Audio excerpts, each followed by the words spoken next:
Story time about when a cop flashed his badge in hopes that I'd serve his underage daughter. So this took place a couple years ago in the heat of the pandemic. I work at a popular pub in a big town. During the pandemic, we were careful to space out everything, sanitize heavily, and wear masks. Now, enter the guests. It was a man, his wife, and his daughter. To give a brief description of the main perp, the man was obviously a cop, complete with a crew cut, stiff posture, and an outfit that said, "I'm off the clock but still a cop." They took their seats and I approached with my typical greetings. They ordered some drinks and I asked the daughter for her ID. She sings a little and says, "I forgot it at home." Code for, "I'm a minor." I apologize and say that I can't serve her. The parents are aghast. "Really? She's with her parents. She can't have a drink? I can vouch that she's of age." "I'm sorry, folks. I legally can't serve her without proof." At this point, the man loudly scoffs and smirks at me while reaching for his wallet. He asks, "This mean anything to you?" while flashing me his badge. This guy really just tried to extort me for a beer for his underage daughter? "No, that doesn't mean anything to me," I replied. "Really? Nothing? Pull down that mask and let me see your face." At this point, I already know my tip is gone. "I'm sorry, sir. We're in a pandemic with a mask mandate and we take that pretty seriously here." "Jesus, you got a manager I can talk to?" I walk off to go find my boss and let her know what's going on. She listens to my story and says, "This guy sounds like a fucking asshole." I watch from afar as the man waves his hands around. The woman sits in disbelief that we won't serve her daughter, and the daughter becomes flushed with a dark shade of red embarrassment.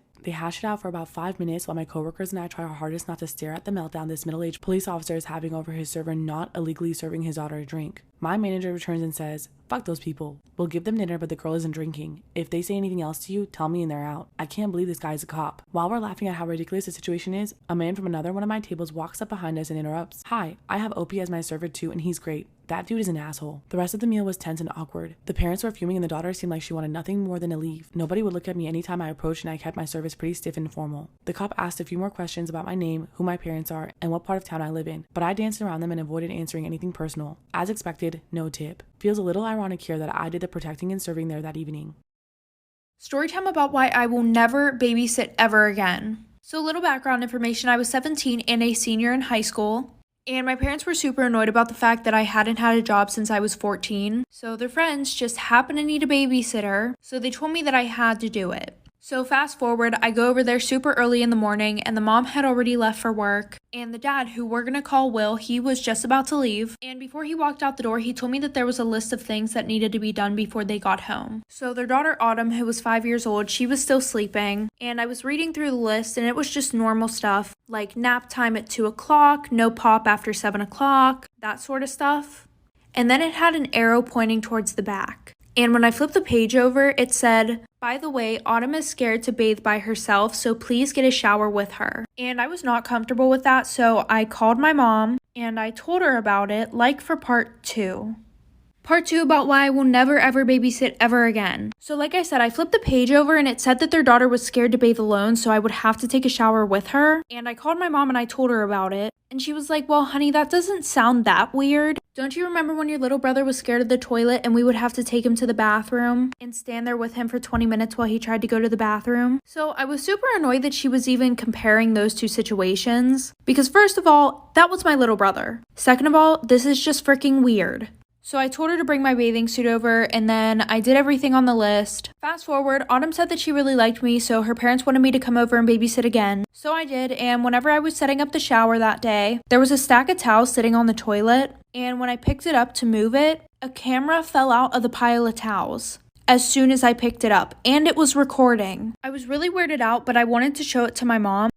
I used to live in a house that was not soundproofed at all. Everybody knew everybody else's business, and it was something we all just kind of got used to and were kind to each other about. But I'd been living there less than a month when I got out of my bed. I was like going to the bathroom to pee, but before I could even leave my room, I heard a knock on the door, and it was my roommate's boyfriend, and she answered the door all perky. She was like, "Hi!" And he came in, sat down in the living room with her, and he was like, "We need to talk." And I just slowly sat back down on my bed.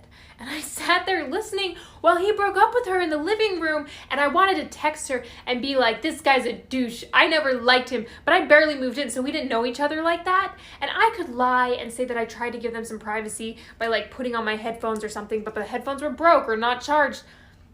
But I didn't. I listened to every word. Wouldn't you? Reality TV does not get better than this. It was amazing, but the problem was I really, really had to pee, and the breakup went on for so long. Not even because of my roommate. I swear, I felt like Chad was trying to get her to cry. He kept going on and on and on, and I was like, "We get it, Chad. Just leave." And she wasn't crying. She was just like stone cold, and it was awesome. But the thing is, then I like didn't see her for a couple days because she kind of like withdrew to, you know, regroup her emotions and recover from whatever that was.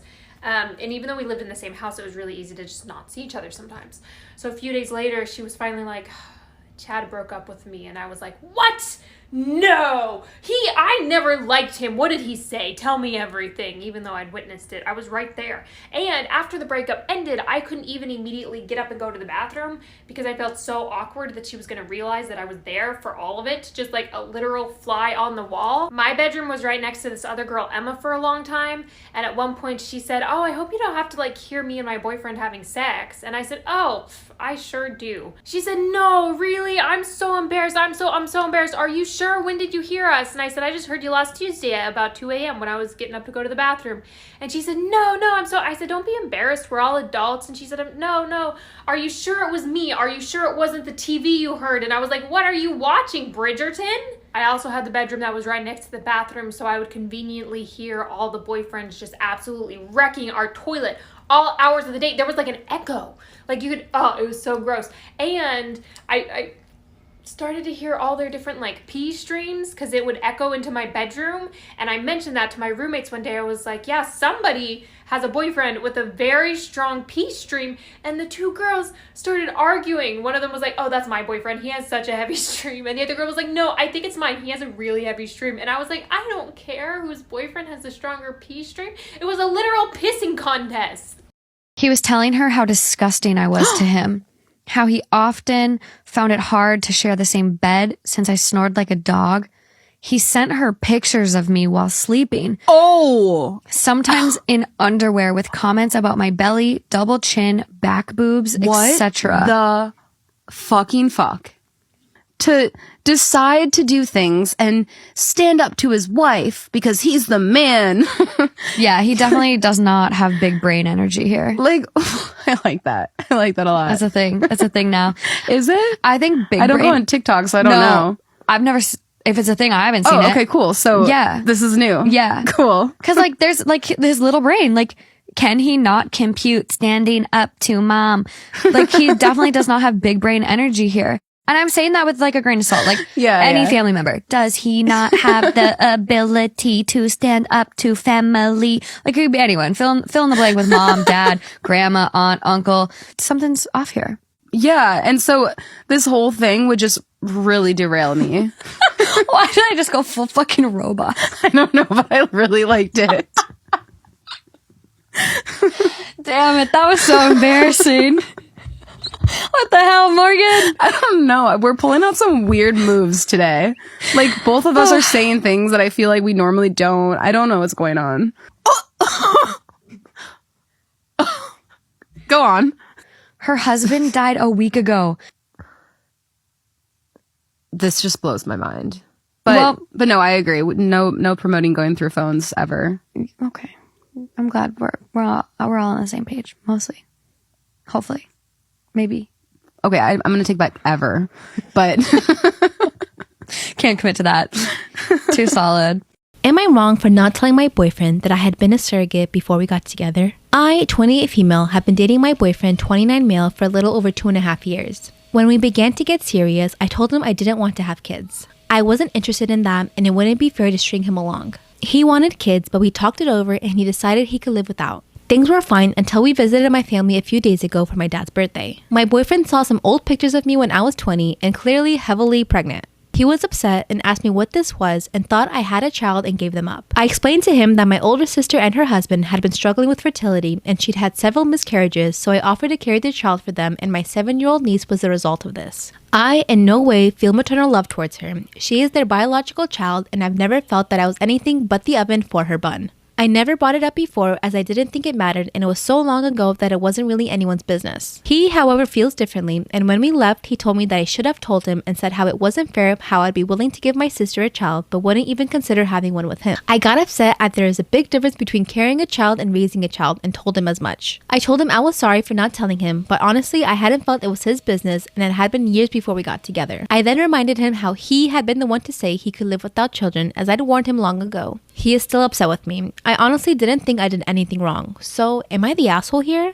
Am I the asshole for freaking out when my male coworker brought me pads for my period? I work as a waitress in a restaurant with a bunch of people, including the coworker I'm talking about. Let's call him Josh.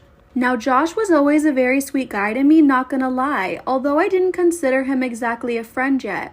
Just because I'm relatively new to this job, but we do hang out often. Anyways, I'm not sure that what he did was right this time, or maybe I'm overreacting. This is what happened. When my shift was over, he called me to meet him before I got off and left. He told me that he knows that my period is very soon and how physically exhausting it is for me, because he noticed that I get gut-wrenching aches sometimes. And I don't have a boyfriend anymore, and I don't get paid enough, so he brought me pads, chocolate, and mac and cheese. I was puzzled because how would he know when my period would come? Turns out he asked my female friend that's also our coworker. She told him my cycle is constant and helped him know when and how physically hard it is on my body. Me and the girl are really close, so I believed him. But I kind of freaked out and put the bag on the table where he can see it and left as quickly as I could. It's been several hours after this, and I'm kind of ghosting him at the moment. Am I the asshole for still going to my sister's wedding after my husband canceled my plane ticket? My husband, 36, and I, 30, have 3 kids, 2, 4, and 7. I'm a stay-at-home mom full-time, and I take care of the kids while my husband works full-time. My sister's wedding was last week, and we live hours away, which is an issue for my husband. When we first got the invite, he told me he wasn't going and that he'll stay with the kids and suggested I do the same. Since the wedding doesn't allow kids and my husband doesn't want to hire a babysitter after the one we had robbed us. I insisted on going because that's my only sister and I want to attend what might be a once-in-a-lifetime event for her. He chuckled at my statement and then we stopped talking about it. As the wedding was approaching, he brought it up and told me to miss it and stay with the kids. I offered to get my friend to stay with the kids, but he refused. I ignored him, spoke to my friend who agreed to watch the kids, and booked a ticket. My husband found out and went on about how he had work and that the most logical solution is I stay home with the kids and let him make his living. I said that I already took care of the kids and they'll stay with my friend. Honestly, I grew impatient, and the day of the flight, I dropped the kids at my friend's place and headed to the airport.